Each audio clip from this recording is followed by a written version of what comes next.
Ayan, makabuelo na ang construction sa bag-ong Mandawi City Hospital ug City College. Kinihuman nagahinan og pondo ang duha ka mga big-ticket projects sa syudad. Ano ang report ni Nico Sereno?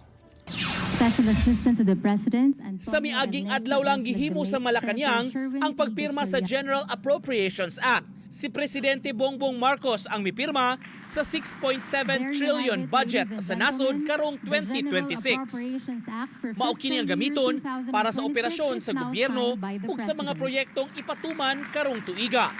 Dinhi sa ato sa pagsusi sa mga opisyales sa Mandawi City, nasayran nga naapilan og pondo sa maong budget ang duha ka mga dagkong infrastructure projects. Matod ni City Administrator Attorney Gonzalo Malicon, natagan-an og 415 million pesos ang Mandawi City College, samtang 450 million alang sa bag-ong Mandawi City Hospital.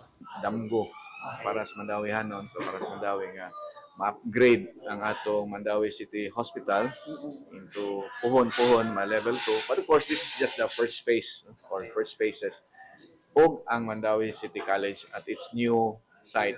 Kay duna nay magamit nga pondo gikan sa national budget, positibo ang opisyal, kasugda na ang construction. This year, hopefully, I think mga towards the end of the first quarter, summer siguro, kay waton man tumuhuman ang detailed engineering design.